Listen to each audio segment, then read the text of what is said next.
नमस्कार दोस्तों, आपका स्वागत है मेरे चैनल स्वदेश भारत में। इस चैनल का एक ही उद्देश्य है कि आपको स्वदेशी चीज़ों को प्रयोग करने और अपने देश की संस्कृति को जानने में आपकी सहायता करना और आपको प्रोत्साहित करें। 12 मई 2020 को हमारे देश के प्रधानमंत्री जी ने स्वदेशी अपनाने को कह के 21वीं शताब्दी को एक मंत्र दिया। लोकल प्रोडक्ट्स खरीदने हैं बल्कि उनका गर्व से प्रचार भी करना है। तो जैसे कि आपने देखा, प्रधानमंत्री जी ने ये कहा कि हमको अपने देश की अर्थव्यवस्था को बचाने के लिए और अपने देश को आर्थिक संकट से उबारने के लिए स्वदेशी चीज़ों का मतलब लोकली बेची और बनाई जाने वाली चीज़ों का प्रयोग करना है। तो चलिए शुरू करते हैं बिना वक्त बर्बाद किए। अर्थशास्त्रियों यानी इकोनॉमिस्ट ने कहा है कि इकोनॉमी किसी भी देश की रीढ़ होती है।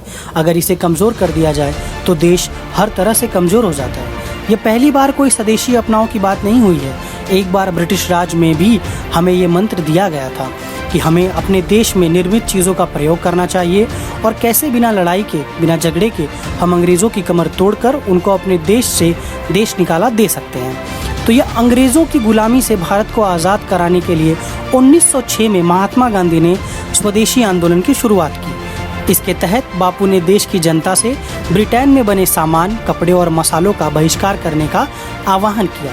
स्वदेशी आंदोलन आज़ादी तक चला और इसे काफ़ी बल मिला। यह महात्मा गांधी का सबसे सफल आंदोलन था। इसमें वीर सावरकर, लोकमान्य तिलक, लाला लाजपत राय, अरविंद घोष और रविंद्रनाथ टैगोर आदि स्वतंत्रता संग्राम सेनानियों का पूरा सहयोग मिला। स्वदेशी आंदोलन का मुख्य उद्देश्य था अंग्रेज सरकार को आर्थिक हानि पहुंचाना और भारतीय कामगारों को फिर से रोजगार दिलाना। अंग्रेजों की गुलामी से पहले भारत विदेशों के लिए सूती कपड़े, जूट, मसाला का सबसे बड़ा निर्यातक था। अंग्रेज सबसे पहले व्यापार करने के लिए ही भारत आए थे। 31 दिसंबर 1600 ईसा पूर्व को भारत में अंग्रेजों ने ईस्ट इंडिया कंपनी की शुरुआत की और भारत से कच्चा माल कम दाम में खरीदकर इसे ब्रिटिश सरकार की कंपनियों में तैयार करने लगे। इससे विदेश में निर्यात करने के साथ भारतीय बाजारों में बेचा जाता था। अंग्रेजों की इस नीति से भारतीय लघु और कुटीर उद्योग खत्म होने लगे और देश की आर्थिक स्थिति कमजोर हो गई। बापू के आंदोलन से ब्रिटिश सरकार को भारत से होने वाली आय बहुत कम हो गई। इसके साथ ही देश के छोटे उद्योग फिर से जी उठे। स्वदेशी एवं बहिष्कार आंदोलन के कारण भारतीय उद्योगों को अधिक प्रोत्साहन मिला। अनेक कपड़ा मिल, साबुन और माचिस की कंपनियां, हैंडलूम्स, बैंक एवं बीमा कंपनियां खोली गईं। आचार्य प्रफुल्ल चंद्र राय ने प्रसिद्ध बंगाल केमिकल स्वदेशी स्टोर की स्थापना भी की। इस समय भारतीय व्यापारियों में व्यावसायिक कारोबार की अपेक्षा देशभक्ति का उत्साह अधिक था। स्वदेशी आंदोलन बंगाल विभाजन के कारण बहुत व्यापक हुआ।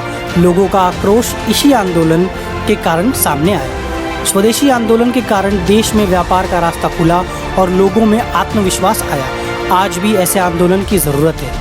हमारे प्रधानमंत्री द्वारा ये आंदोलन को नया रूप मिला है। हम इस बार अपने देश के हित में कार्य करके अपने देश को कोरोना से होने वाली आर्थिक संकट से उबार सकते हैं। तो एक छोटी सी समरी थी स्वदेश आंदोलन की। ये आंदोलन बापू द्वारा दिया गया हमारे देश को एक सौगात थी।